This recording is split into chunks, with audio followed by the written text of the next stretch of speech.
우리 같이 한번 인사하면서 시작했으면 좋겠습니다. 주와 함께 살아가십시다. 근데 조심해야 될 게 있어요. 뭘 조심해야 되는가? 감기 조심하셔야 돼요. 네. 감기 조심하십시다. 예, 죄송합니다. 제가 감기가 들어가지고 오늘은 끝나고 나갈 때 악수를 못하고 제가 목례로 대신하도록 하겠습니다. 여러분, 세상에 공짜가 없다라는 말이 있습니다. 그렇죠? 여러분, 공짜는 좋은 건가요? 나쁜 건가요? 여러분, 공짜 싫어하는 사람이 있을까요? 공짜 싫어하시는 분 손 한번 들어보실? 예, 손 안 들어준 거 보시니까는 다 공짜 좋아하시는 줄로 알겠습니다. 공짜라면 양잿물도 마신다라는 속담이 있습니다. 그렇죠? 양잿물 마시면 죽잖아요. 그 정도로 공짜를 좋아하는 것 인지상정인 것 같습니다. 여러분, 근데 그거 아세요? 한편은 우리 안에 공짜를 좋아하는 심리가 있으면서도 다른 한편으로는요, 우리 아마 대부분은 경우에 해당한다고 생각하는데요, 공짜 심리에 대해서는 굉장히 부정적인 인식을 갖고 있을걸요. 공짜 좋아해서는 안 된다라는 것을 우리는 학습해 오잖아요. 예를 들어서 우리가 누군가로부터 음식 선물을 이렇게 받았어요. 그러면 빈 그릇 그냥 돌려주기 쉽던가요? 예, 뭔가를 좀 채워가지고 돌려줘야 될 것 같은 그런 마음이 들잖아요. 쌀 한 톨을 받았어도 그냥 받을 수 없고 왠지 다시 되돌려줘야 할 것 같은 그 마음, 사실 선한 마음인데요. 그 마음이 공짜를 그냥 받을 수 없다라는 그 마음이 우리 안에, 우리 심리적인 마음에 있다라는 거죠. 여러분, 세상에 공짜가 없다라고 하는 그 말을 좀 뒤집어서 보면은요, 세상의 모든 일에는 뭐가 따른다라는 건 줄 아세요? 예, 대가가 따른다라는 거예요. 세상의 모든 일에는 대가가 따른다. 이 얘기는 제가 한 것은 아니고요. 폴 투르니에라고 하는 기독교 정신의학자가 모든 사람의 그 마음에는 이런 심리 기제가 있다라는 얘기를 해요. 한번 생각해 보세요. 그래서 어떻게 해야 되는가? 세상의 모든 것은 대가가 있게 마련이다. 따라서 자신이 아무 대가를 치르지 않은 상태에서 하나님이 자신의 죄책을 제거해 주신다고 하는 그 사실은 불가능하다라고 그렇게 생각한다라는 거예요. 그분의 말이 참 인상적인 부분은 이 부분이에요. 한번 들어보십시오. 은혜를 열렬하게 사모하는 사람이 그 은혜를 받아들이는데 가장 큰 어려움을 겪는다. 은혜란 그들에게 너무나 단순한 해결책으로 보이기 때문에 일종의 직관, 무슨 직관이냐면 모든 일에는 대가가 있어야 한다라는 우리 마음속에 있는 그 직관이 발동해서 그 은혜에 대해서 저항한다라는 거예요. 여러분, 참 아이러니하지 않습니까? 은혜를 그렇게 구하는데 은혜를 편안하게 마음대로 누리지 못하는 거예요. 받지 못한다라는 얘기예요. 예를 들면 이렇답니다. 죄를 지은 범죄자들이 법원에서 재판을 받지 않습니까? 그런데 그 죄인들이 그 여러 훌륭한 변호사들을 선임해가지고 하려고 하는 일이 뭐예요? 형량을 최대한 많이 받고 싶어요? 적게 받고 싶어요? 예, 적게 받으려고 노력한다라는 거죠. 그런데 참 신기한 것은 뭐냐면 범죄자들의 그 심리를 조사해 보니까 심리학자들이 뭘 발견하냐면 범죄자들은 자신이 지은 범죄에 준하는 벌을 받지 않으면 그 사람들은 내면 안에 내적으로 고통을 당한다라는 얘기를 해요. 신기하지 않습니까? 죄에 상응하는 벌을 받았을 때야 비로소 자신도 편하고 주변 사람도 자신이 다시 사회로 복귀했을 때 더 쉽게 받아들인다라는 얘기를 하는 거예요. 왜 그런가? 자신이 죄값을 치렀다라고 하기 때문에는 거예요. 근데 문제는 뭐냐면 우리 그리스도인들이에요.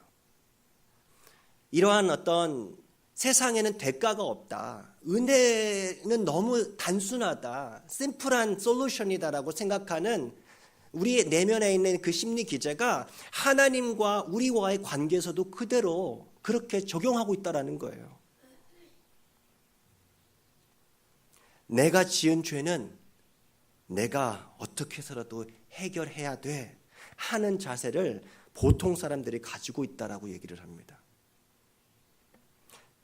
그런데 성경은 어떻게 가르쳐주죠? 우리의 구원은, 다시 말해서 우리의 죄의 문제가 해결되는 것은 전적인 뭐예요? 은혜, 하나님의 선물이라고 가르쳐줍니다. 우리가 값을 치르는 것이 아니고 누가 값을 치러주신다고요? 예수님께서, 하나님께서 예수님을 통해서 값을 치러주신다라는 거예요. 에베소서 2장 8절 말씀 우리 같이 한번 읽겠습니다. 시작. 너희는 그 은혜에 의하여 믿음으로 말미암아 구원을 받았으니 이것은 너희에게서 난 것이 아니요 하나님의 선물이라. 구원은 뭐라고요? 하나님의 선물이라는 거예요. 자, 근데 한번 생각해 보세요. 아마 우리 여기 계신 대부분의 성도님들은 이 말씀 너무 알고 있을 거예요. 잘 알고 있을 거예요. 맞아. 구원은 하나님의 은혜로 받는 거지. 내가 노력해서 어떤 공로가 있어서 얻는 것이 아니야 라고 고백하는 사람들조차도 많은 경우에 여전히 심한 죄책감을 가지고 살아간다라고 한다면 여러분 어떨까요? 생각하세요? 여러분 자유하십니까? 죄에 대해서 자유하면서 살고 계세요? 만약에 그러지 못한다면 오늘 말씀은요 너무너무 중요한 메시지가 될 것입니다. 은혜다, 공짜다, free다 라고 얘기하는데 우리 마음속에 어떤 생각이 들어요? 의심스러운 거예요. 편하지 않은 거예요. 내가 뭔가를 해야 될 것 같은데. 그래서 자신의 죄책감을 해결하기 위해서 어떻게 합니까? 내 스스로 뭔가 대가를 지불하려고 노력합니다. 어떤 식으로 나타나죠? 남들보다 더 열심히 헌신합니다. 남들보다 더 열심히 기도합니다. 남들 성경 한 장 읽으면 나는 10장씩 읽어야 될 것 같습니다. 왜냐? 내가 지은 죄가 아주 많기 때문에.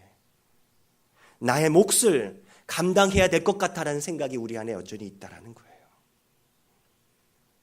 하나님의 전적인 은혜에 자신의 공로, 자신의 노력, 그것을 뭐 하고 있는 거예요? 덧붙이고 있는 거예요. 지금. 그런데 이게 얼마나 허망한지 모릅니다. 성경 곳곳에는요, 이러한 죄의 문제를 해결하기 위해서 하나님의 은혜와 사람의 공로 사이에 긴장 관계가 여러 군데서 그려지는 것을 보게 됩니다. 근데 그 장면이 어디서부터 나오냐? 창세기에서부터 나와요. 예를 들면 이것입니다. 여러분, 첫사람 아담과 하와가 하나님의 말씀에 분수종하지 않습니까? 죄를 짓습니다. 죄를 지은 첫사람 아담과 하와에게 어떤 변화가 나타난지 기억하세요? 네? 부끄러워요. 예전에는 몰랐는데 내 자신이 벌거벗었다는 것을 알고 부끄러워합니다. 그래서 어떻게 하죠? 네, 무화과 잎사귀를 가지고 자신의 그 부끄러운 곳을 가립니다. 이게 뭐냐면은요, 죄를 지은 인간은요, 어떻게 해서라도 자기 스스로 죄의 문제를 해결해 보려고 한다라는 거예요. 자신의 죄에 대한 대가를 스스로 갚아보려고 한다라는 거죠. 그런데 충분합니까? 하나님의 말씀대로 살고 싶지는 않고 스스로가 하나님이 되어서 살고 싶은 그 첫사람들은요, 에덴에서 쫓겨날 수밖에 없었습니다. 생명이신 하나님과의 분리, 그것이 바로 죽음입니다. 그 죽음이라고 하는 형벌을 받게 되는 거예요. 합당한 형벌이었습니다. 그런데 중요한 것은 그렇게 죄를 짓고 영원한 낙원을 잃어버리는, 즉 신낙원한 인간들을 향해서 하나님께서 어떻게 하시느냐라는 거예요. 하나님께서는 죄를 지어 고개 푹 숙여서 그 영원한 생명을 떠나가는 인간들을 보면서 아이고 잘됐다 하면서 내버려 두실까요? 아니에요. 하나님께서 그러한 죄인들을 불쌍히 여기신다라는 거예요. 하나님께서 죄인들을 사랑하신다라는 거예요. 창세기 3장 21절 말씀입니다. 우리 같이 읽겠습니다. 여호와 하나님이 아담과 그의 아내를 위하여 가죽옷을 지어 입히시니라. 저는 이 부분을 읽을 때마다 맥스 루케이더 목사님이 쓰셨던 그 글이 계속 떠올라요. 그분만큼 이 창세기 사건을 가장 생생하게 설명해 주신 분이 없는 것 같아요. 적어도 제게는. 그래서 그가 쓴 아주 특별한 사랑이라고 하는 그 책에서 다음과 같이 말합니다. 제가 예전에 한번 소개시켜드린 적이 있는 것 같은데 한번 들으신 분들 다시 한번 들어보십시오. 마치 연극 속의 한 장면처럼 이렇게 그 이야기 사건을 전개합니다. 한번 들어보십시오. 장면 1, 씬 넘버 1. 하나님은 짐승 한 마리를 잡으신다. 인류 역사상 최초로 땅에는 피가 묻는다. 죄 없는 피. 그 짐승은 아무런 죄를 짓지 않았다. 그 피조물은 죽을 까닭이 없었다. 죄를 지은 것은 아담과 하와였다. 그들은 죽어 마땅했지만 살아났다. 그 짐승은 살아 마땅했지만 죽었다. 장면 1에서는 죄 없는 피가 뿌려진다. 장면 2, 씬 넘버 2. 옷이 만들어진다. 별을 창조하신 분이 이제는 제단사가 되셨다. 그리고 장면 3, 하나님이 그들에게 옷을 입히신다. 여호와 하나님이 옷을 지어 입히시니라. 그 장면들을 이어서 상영해 보자. 아담과 하와는 동산을 나가려고 하던 참이다. 떠나려는 명령을 받았기 때문이다. 그런데 갑자기 하나님이 멈추라고 하신다. 그 무화과 나무인 말이야. 머리를 흔드시며 하나님이 말씀하신다. 그걸로는 안 되겠어. 그렇게 말씀하신 후에 옷을 만드신다. 그분은 다 만드신 옷을 아담과 하와의 발밑에 던지시고는 알아서 입어보라고 하지 않으셨다. 손수 만드신 옷을 손수 입혀주셨던 것이다. 움직이지 말고 가만히 한번 있어봐. 아담아, 잘 맞는지 한번 보자. 마치 엄마가 아이에게 옷을 입히듯이, 마치 아빠가 유치원에 가는 꼬마의 잠바지퍼를 올려주듯이 그렇게 하나님은 아담과 하와를 덮으시고 보호하셨다. 사랑은 언제나 이같이 덮어주는 것이다. 세상의 모든 일에는요, 대가가 있다라고 하는 그렇게 생각하는 사람은요, 자신의 노력으로 자신의 수치를 덮으려고 합니다. 그런데 수치가 덮어지지가 않는 거예요. 죄의 문제가 해결되지 않는 거예요. 불완전해요. 하나님께서는 그래서 보다 완전한 방법, 무고한 동물의 피를 흘려 만든 가죽으로 그들의 허물을 덮어주십니다. 로마서 6장 23절에 죄의 삭은 사망이라고 했습니다. 죄는 사람이 지었는데, 그래서 사람이 죽어야 하는데 누가 죽었다고요? 무고한 동물이 피를 흘려 죽는 거예요. 우리가 죄를 지어서 우리가 죽어야 하는데 아무런 죄가 없으신 예수님께서 십자가에 달려 죽으셨던 거예요. 왜 그렇다고요? 하나님께서 우리가 감당해야 할 그 죄의 값을 대신 갚아주셨다는 거죠. 여러분, 이것이 은혜입니다. 이사야서 53장 말씀입니다. 4절 5절 제가 읽고요. 6절은 같이 읽겠습니다. 4절 5절 제가 읽어드리겠습니다. 그는 실로 우리의 질고를 지고 우리의 슬픔을 당하였거늘 우리는 생각하기를 그는 징벌을 받아 하나님께 맞으며 고난을 당한다 하였노라. 그가 찔림은 우리의 허물 때문이요 그가 상함은 우리의 죄악 때문이라. 그가 징계를 받음으로 우리는 평화를 누리고 그가 채찍에 맞음으로 우리는 나음을 받았도다. 우리 6장 같이 읽겠습니다. 시작. 우리는 다 양 같아서 그릇 행하여 각기 제 길로 갔거늘 여호와께서는 우리 모두의 죄악을 그에게 담당시키셨도다. 아멘. 하나님께서 지불하신 대가가 있다라는 거죠. 우리의 죄의 대가는 우리 스스로 지불할 수 없다라는 거예요. 그런 관점에서 오늘 함께 읽었던 그 말씀을 보는데요. 사도 바울이 오늘 본문 말씀을 통해서 전하고자 했던 메시지를 우리가 좀 더 분명하게 알 수 있게 됩니다. 28절 말씀 우리 같이 한번 읽겠습니다. 같이 시작. 죽일 죄를 하나도 찾지 못하였으나 빌라도에게 죽여달라 하였으니. 유대 종교 지도자들은 당시 이미 예수님께 빌라도에게 가기도 전에 사형 선고를 내리고 있었습니다. 죄목이 뭐라고요? 신성모독이었습니다. 아니 사람이면서 어떻게 하나님과 자신이 같다라고 얘기를 하는가? 저 사람은 신성모독했다. 돌로 맞아 죽을 사람이다라는 거예요.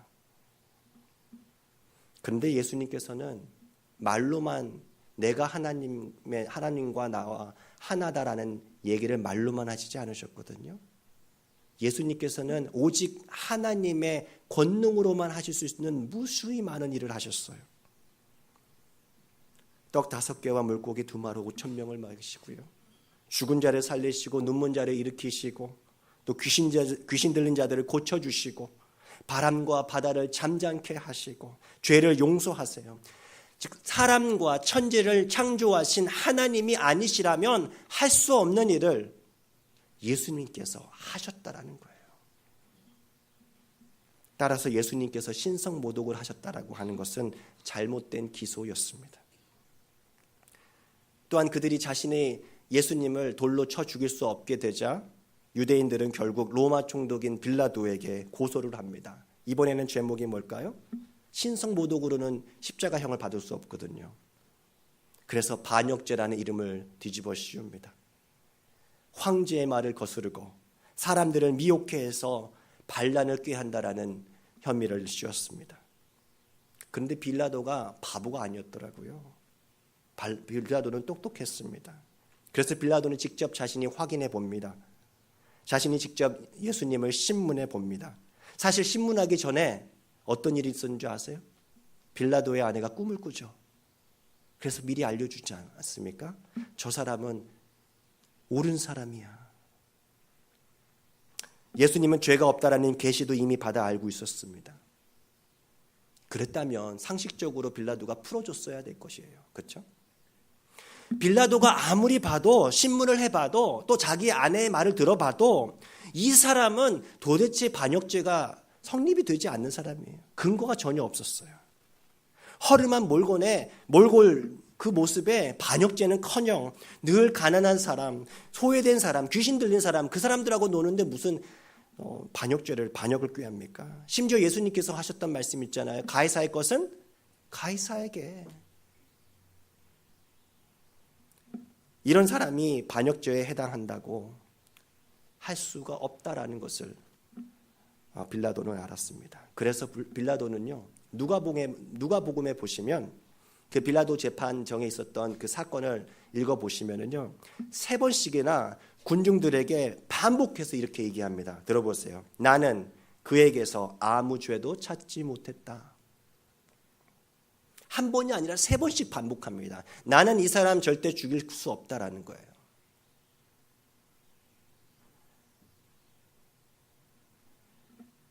바울의 메시지의 핵심은요. 이거예요. 죄가 없으신 분이 죽으셔야 했다라는 거죠. 왜 그래야 했을까요? 그 이유를 알려면요. 레위기서를 좀 보시면 되는데요. 우리 사실 레위기서는 언제 가장 많이 보죠? 잠이 잘 안 올 때. 예. 그런 레위기서가 참 은혜의 말씀입니다. 쭉 한번 보시면은요, 은혜가 많습니다. 레위기에는요, 죄를 지은 이스라엘 백성들이 거룩하신 하나님과 다시 화목할 수 있는 그 방법을 가르쳐 주잖아요. 그것이 뭐예요? 그것이 뭐라고요? 제사였어요. 여러분, 제사의 원리는요, 간단히 표현하면 이렇습니다. 첫 번째, 흠없는 짐승을 잡아야 합니다. 그리고 두 번째, 죄인들은 그의 짐승의 머리에 손을 올려 안수합니다. 그리고 이제 그 짐승을 어떻게 하죠? 하나님 앞에서 각을 떠서 죽이고요. 그 피를 뿌리는 거예요. 여러분 머릿속으로 그려지시지 않습니까? 당시 이 구약에 나와 있는 그 제단을 한번 생각해 보세요. 온통 피범벅이 되지 않았을까요? 제단은요, 아마 피냄새로 진동했을 거예요. 수많은 사람들이 가지고 왔던 그 제물을 각을 떠서 점잖게 죽이는 게 아니라 각을 떠서 죽인다니까요. 모든 지방들 다 제거하고 먹을지 못한 거 다 제거하고 각을 뜨는 거예요. 한마디로. 피를 흘려야 됐어요. 근데 피는 뭡니까? 피는 곧 그 생물의 생명이라. 사람들이 죄를 지어서 무고한 짐승의 손을 안수하고 잔인하게 죽여서 피를 흘리는 이유가 뭐라고요? 자신의 죄를 전가시키는 거예요. 죄인이 죽어야 하는데요, 짐승의 피, 짐승의 생명으로 나의 피, 나의 생명을 대신하는 거예요. 다시 말해서 대가를 치르는 거예요. 그런데 세례 요한은 인류의 모든 죄를, 여러분과 저의 죄를 지시기 위해서 이 땅에 오신 예수님을 보면서 어떻게 선포하십니까? 보라, 세상 죄를 지고 가는 하나님의 어린 양이로다. 히브리서 기자는 이러한 하나님의 어린 양이신 예수님께서 친히 제물이 되셔서 흠없는 어린 양이 되셔서 행하셨던 그 제사는 완전하고 영원한 것이라고 이야기를 해줍니다. 우리 히브리서 말씀 거기 있는데요. 히브리서 말씀 우리 한 절씩 같이 교독하면 좋겠습니다. 제가 먼저 읽겠습니다. 이 뜻을 따라 예수 그리스도의 몸을 단번에 들이심으로 말미암아 우리가 거룩함을 얻었노라.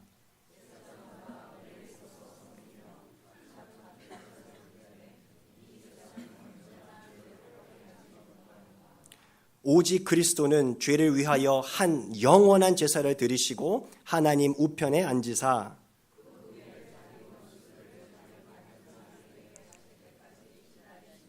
같이 읽겠습니다. 마지막은요. 그가 거룩하게 된 자들을 한 번의 제사로 영원히 온전하게 하셨느니라. 아멘. 몇 번의 제사요? 한 번의 제사로. 얼마 동안? 영원히 온전하게 하셨다라는 거예요. 다시 한번 우리 그 창세기 그 장면으로 한번 가보시겠어요? 무화과 나무가지로 첫 사람들이 자신의 수치를 가려주지 못했던 것처럼 짐승으로 드렸던 제사는요, 언제나 이례적일 수밖에 없었다라는 거예요. 온전하지 않았었다는 거죠. 왜냐하면은 그 짐승은요, 한번 제단에 넣으면 죽잖아요. 그런데 우리는 문제가 뭐예요? 또다시 죄를 짓기 때문에 그래요. 그러면 또 다른 제물이 필요한 거예요. 그래서 짐승으로 드리는 제사는요, 온전하지 못해요. 그런데 예수님께서 자신을 드리심으로 만드신 그 제사는 어떻다고요? 온전하다. 예수님께서 십자가에서 우리의 죄의 값을 치러주신 그 제사는 영원하다는 거예요. 왜 그런가? 12절에 나와 있습니다. 예수님께서는 죽으셨을 뿐만 아니라 다시 살아나셔서 영원토록 하나님 우편에 앉아 계시기 때문에 그렇습니다. 제사의 효력이 영원하고 또 완전할 수 있는 이유입니다. 히브리서 10장 17절 18절 말씀입니다. 있나요? 같이 함께 읽겠습니다. 시작. 또 그들의 죄와 그들의 불법을 내가 다시 기억하지 아니하리라 하셨으니 이것들을 사하셨은즉 다시 죄를 위하여 제사 드릴 것이 없느니라. 아멘. 무슨 말이죠?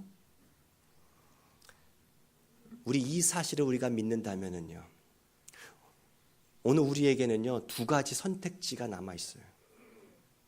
하나는요, 세상의 모든 것에는 대가가 있기 때문에 어떻게 해서라도 내 모든 죄의 문제를 나의 힘으로, 나의 행위로, 나의 고행으로, 나의 선행으로 그 문제를 여전히 해결해 보려고 하는 의지입니다. 다른 하나는 뭐죠? 죽을 죄가 하나도 없으셨으면서도 우리 때문에 십자가에서 죽으심으로 우리의 과거의 죄와 현재의 죄와 미래의 모든 죄의 값을 단번에 그리고 영원히 해결해 주실 예수님께 우리의 손을 얹어 놓는 거예요. 즉 예수님의 십자가 대속을요 가슴으로 새겨 놓는 거예요. 믿는다라는 거예요. 여러분, 이것이 바로 기독교의 진리입니다. 우리가 듣고 또 들어도 좋은 소식, 그래서 우리가 세상에 살면서 반드시 전해야 하는 좋은 소식, 아니 최고의 소식이 바로 이 소식이라는 거예요. 말씀을 마무리합니다. 지난주에 제자훈련 모임을 하면서 읽었던 그 이재철 목사님의 쓰셨던 책이 있는데요, 그 제자 새신자반의 그 일부를 읽어드리려고 합니다. 책에서 목사님은요, 이스라엘 백성들이 애굽에서 구원받게 되었던 결정적인 계기가 됐던 사건, 뭐죠? 유월절 사건. 그 유월절 사건과 예수님의 십자가 사건을 비교하는데요, 여러분, 유월절은 영어로 패스오버라고 하죠. 건너뛰었다라는 얘기예요. 당시 흠없는 어린 양의 피를 문설주에 바르면 하나님께서 보내신 죽음의 사자가 그 피를 보고 문을 뛰어넘는다, 즉 넘는다 해가지고 유월이라고, 담을 넘는다 해서 패스오버라고 했던 거죠. 피가 없는 집의 모든 장장은 죽임을 당합니다. 그때 문설주에 바르는 그 어린 양의 피가 바로 예수님께서 흘리신, 십자가에서 흘리신 피라는 거죠. 예수님의 피로 인해서 우리는 영원한 죽음에서 영원한 생명으로 pass over, 뛰어넘었다라고 하는 의미인데요, 한번 들어보세요. 오늘 우리가 성가대 찬양이 했던 그 찬양과 아주 비슷합니다. 잠깐 들어보십시오. 십자가에 못 박히시기 전 예수님의 머리에는 가시나무로 엮은 가시관이 쓰여졌다. 중동 지방의 가시나무는 사람이 만든 못만큼이나 예리하고 날카롭다. 그래서 예수님의 머리가 온통 피투성이가 되었다. 왜 죄 없는 주님의 머리가 피투성이가 되어야만 했는가? 그 이유는 대체 무엇인가? 당신의 머리를 제물로 드림으로 내가 머리로 지은 모든 죄를 하나님의 심판으로부터 패스 오버 시켜주시기 위함이었다. 예수님의 가슴이 로마 군병의 채찍에 맞아 갈갈이 찢어져 피를 흘리심으로 내가 아무도 몰래 마음속으로 지은 모든 은밀한 죄에 대한 하나님의 심판이 패스 오버 되었다. 예수님의 두 손에 대못이 박히어 피를 흘리심으로 내 손이 지은 모든 죄가 비로소 사함을 얻었다. 예수님의 두 발이 못 박혀서 피를 뿌리심으로 내가 가서는 아니 될 곳을 돌아다니므로 내 발이 지었던 모든 죄가 용서함을 받았다. 예수님께서 로마 군병의 창에 옆구리를 찔려 마지막 피와 물 한 방울까지 다 흘리심으로 썩어 문드러질 이 몸뚱이로 지은 나의 모든 죄가 깨끗함을 받았다.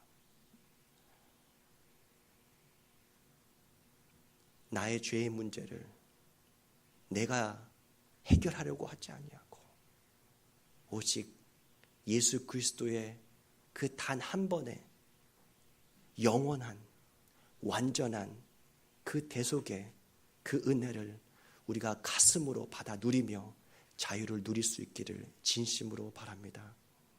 우리 같이 일어나셔서 우리 찬양 드리겠습니다.